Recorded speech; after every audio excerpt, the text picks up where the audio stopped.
Avec le monde de merde qui nous attend, soit tu fais de la low-tech et tu survis, soit tu fais de la high-tech et tu crèves. Je crois que la question, elle est vite répondue. Mes chers amis low-techers, bonsoir. Ça va être un four solaire. Il paraît que ça marche même en hiver. Aujourd'hui, ça va juste être la fabrication. Pour ça, encore une fois, je fais les poubelles. Vous reconnaissez? J'en ai 3 des comme ça. C'est des étagères de frigo.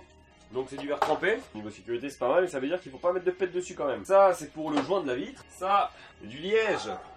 Matière naturelle. Ce sera bien sûr pour l'isolation.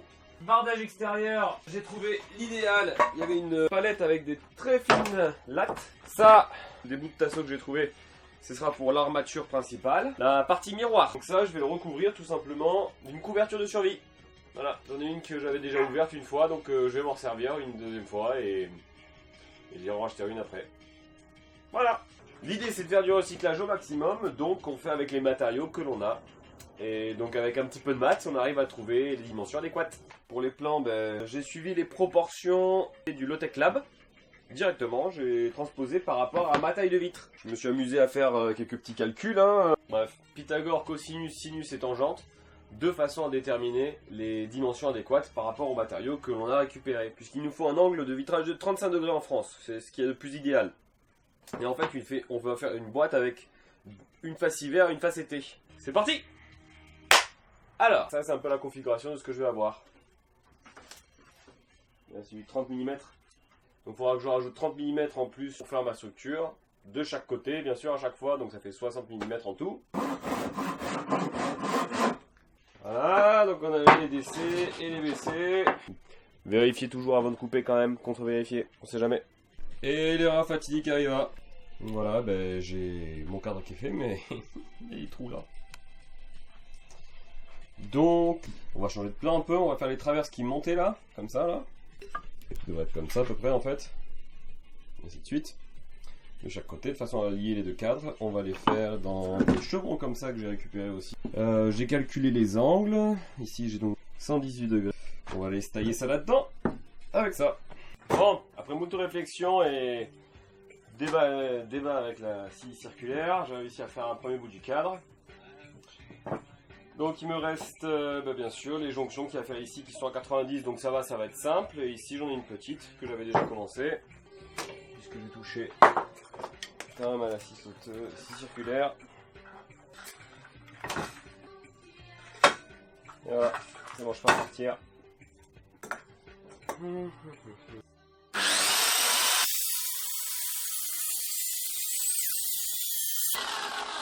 Normalement ça devrait rentrer pile poil là-dedans. Et ça ne le fait pas d'ailleurs. C'est bien. Bon, après des heures de lutte acharnée, c'est bon, j'ai tous les montants. Donc il n'y a plus qu'à visser. Vissage.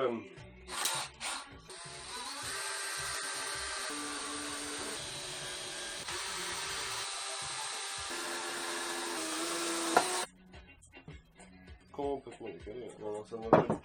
Et voilà, ça y est, j'ai mon cadre. Donc maintenant, ce qu'il me reste à faire, on va glisser l'isolant dedans. Donc je découpe les panneaux à la bonne taille. Ensuite, on couvrira l'isolant. Et enfin, on fera l'habillage extérieur. Et à la fin, on pensera à la porte. Je vais faire une petite pause, moi. Je suis depuis l'après, mais il y a beaucoup de complications à cause d'une petite erreur au début, qui est de ne pas avoir coupé ces tasseaux à la bonne taille. Ça m'aurait évité de me faire chier avec... faire des découpes de profil comme vous pouvez le voir ici et ici, mais au final c'est pas plus mal, ça fait un truc à peu près solide, donc c'est bien. Puis ça m'a permis de bien savoir utiliser la scie circulaire et de comprendre que les angles ils vont de 45 à 135 en fait. Et voilà, un peu. Qu'est-ce que je range un peu ça c'est de la merde.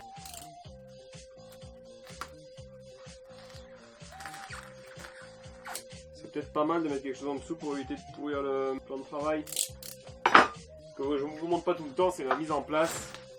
Et c'est bien ce qui met le plus longtemps à chaque fois. C'est le pouvoir de la funk.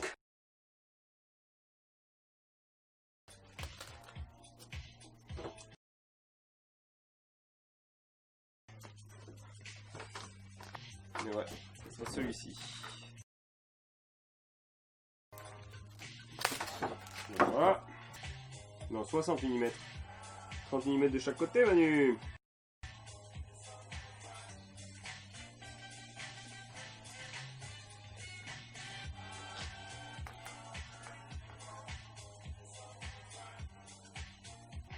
J'ai tout qui est bien ajouré. Il ne me reste plus qu'à couper la couverture de survie de façon à l'agrafer sur ces dernières. Et pour ça, je vais nettoyer un peu le plan de travail.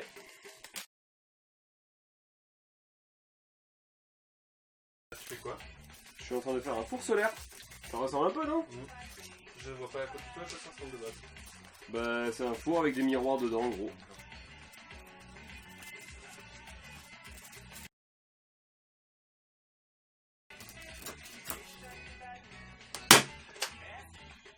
Ah putain.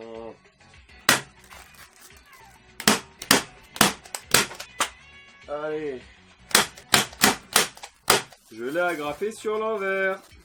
Donc ça tient pas trop. Hein. En même temps, je me dis ça tient pas trop. Hein. Ah putain, faudrait vraiment que je les fasse toutes à un moment il faut dans ma vie. Hein. C'est reparti.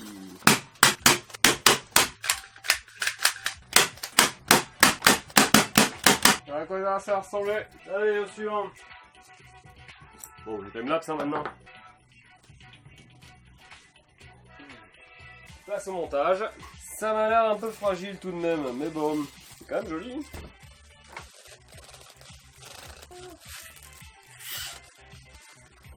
J'ai côté du Ikea. Et voilà une superbe glacière.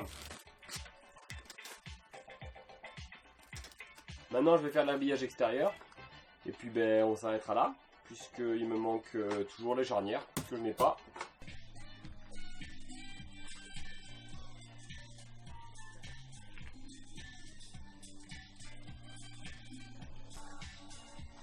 Voilà ce que ça donne pour la journée.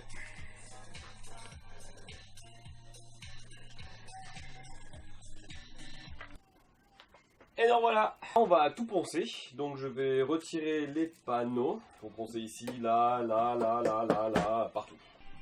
Et voilà, il y a tout qui est poncé.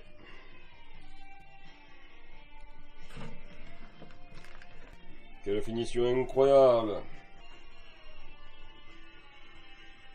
Là c'est la face vitrée maintenant. J'ai acheté une charnière, on a toujours la vitre. Et prendre ces morceaux de palette, on va faire des rainures avec notre ami scie circulaire. Donc je vais faire une rainure de 0,5. Je vais caler la machine de façon à ce que en fait, la lame ne s'enfonce que de 0,5 mm. Une image vaut 10 000 mots. De ce côté-là, on peut régler la hauteur du plateau que l'on veut. Voilà, on voit que les dents dépassent de environ un tout petit peu.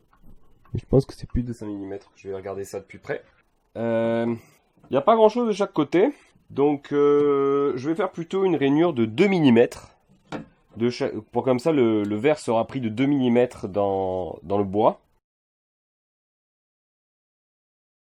Je pense que je peux aller un tout petit peu plus profond.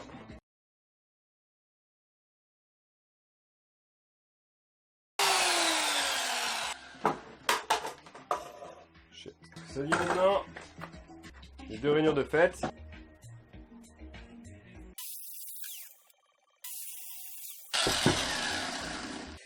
J'ai essayé de faire un assemblage à 90 degrés, donc comme ça, on arrive à visser entre les fibres. Et le résultat, ben, ça fait tout péter. On va faire tonneau mortaise, hein. Puis voilà. Hein. Bon, j'ai réussi à faire un tonneau mortaise traversant. Mais c'est vraiment galère à faire. Et sur la fin de quand j'ai commencé à finir celui-ci, j'ai eu une autre idée. En fait, je vais faire un petit escalier opposé. C'est-à-dire qu'en fait, ici, clac. Ici, on fera un escalier comme ça. Et comme ça, on va faire la pièce qui va rentrer. Comme ça, je pourrais visser par là et par là. Et ben voilà, ça marche pas terrible, mon histoire. Donc, je pense que je vais faire une coupe à 45, tout simplement. Donc ici, je vais le visser comme ça quand même. Hein. Et ici, on va faire tout simplement deux coupes à 45 degrés.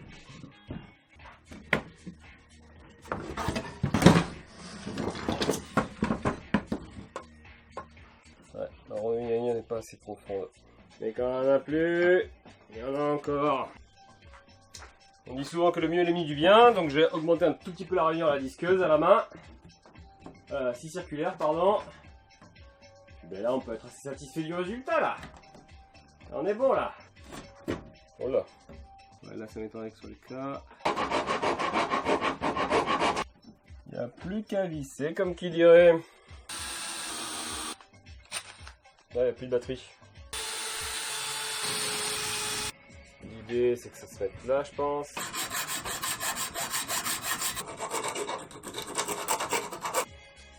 Donc ça, on va le mettre là. On va en mettre 2-3 grosses et après on va mettre des petites. Et bien sûr, il reste l'étanchéité de la porte. On va utiliser des sangles tout simplement. Ici, il m'en manque un peu, donc je vais en mettre une double. Et puis, ben, je vais tout... Et voilà. Je veux encore plein de jours partout. Il y a un petit problème là. Il va falloir que je fasse un verrou. Et je vais aller remettre la sangle et remettre les coussins argentés. Les coussins licorne. Je me suis fait une petite cale. Ça passe nickel. Et clac. Voilà. L'ISO il est là, donc ça va comme ça. Et voilà, ma glacière de l'espace. Voilà. Ça dit, magnifique. Et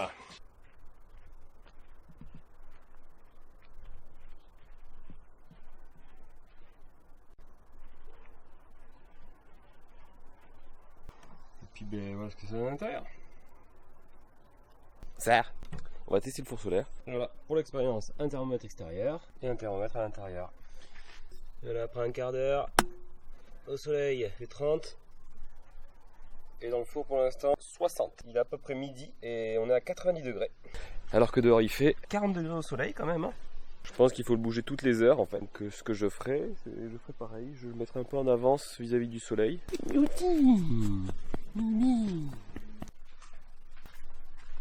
On est toujours à 90, on est à 92. Bon, on va fourner ça. Tac, tac. Et on referme. On referme, j'ai dit. Dans ce cas-là, je vais placer un peu en amont. Et voilà. On est parti pour au moins, je pense, 2 heures. Il doit être midi 20. À mon avis, il faut 2-3 heures pour que ça marche. Bon, on m'a conseillé de mettre le fond en noir pour augmenter encore la température. Donc j'ai récupéré les morceaux de liège qui m'ont servi et je vais les mettre au fond tout simplement. Et comme ça on aura un four noir. Voilà. Donc j'ai mis le liège expansé au fond. Grossièrement. On va voir s'il y a une différence de température. Là j'étais remonté que à ce... Ça fait 2 heures qu'il tourne. Alors j'avais laissé donc avec le liège noir mais ça marchait moins bien. Donc j'ai préféré l'enlever. J'ai surélevé un peu le plat. Je vois le thermomètre, il affiche 70, mais il est à l'ombre du plat. Donc à mon avis, c'est un peu plus. D'ailleurs, c'est chaud. C'est bien chaud.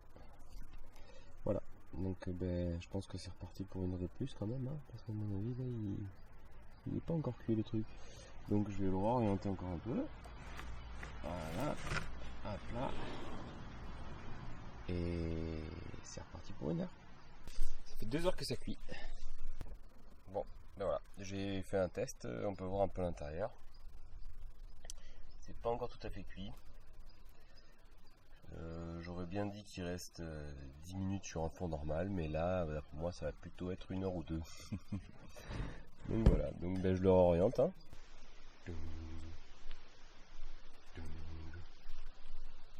Oh là là, à l'ombre on est à 80. Je vais quand même le laisser encore 1 heure.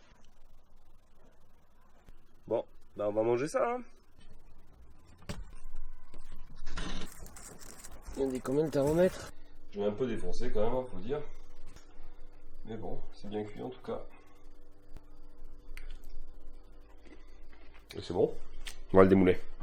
Bon, pour voir, j'ai jeté ça sur la planche à découper. On peut voir donc effectivement le fond est vraiment pas trop cuit. C'est fondant, moi j'adore, mais bon. À mon avis, ça manque encore un peu de température. Donc ce que je vais faire maintenant, pour augmenter la température, je vais mettre un fond noir. Pour ça, je vais prendre une plaque d'ardoise. Pour moi, c'est réussi parce que je l'avais laissé un peu plus longtemps et surtout, il faut éviter d'arrêter de l'ouvrir et de fermer tout le temps. Pour que ce soit bien plus cuit. Peut-être trouver un système de fermeture aussi pour que l'étanchéité se fasse mieux. Il y a encore à redire là-dessus. Allez, bisous bisous. Au revoir.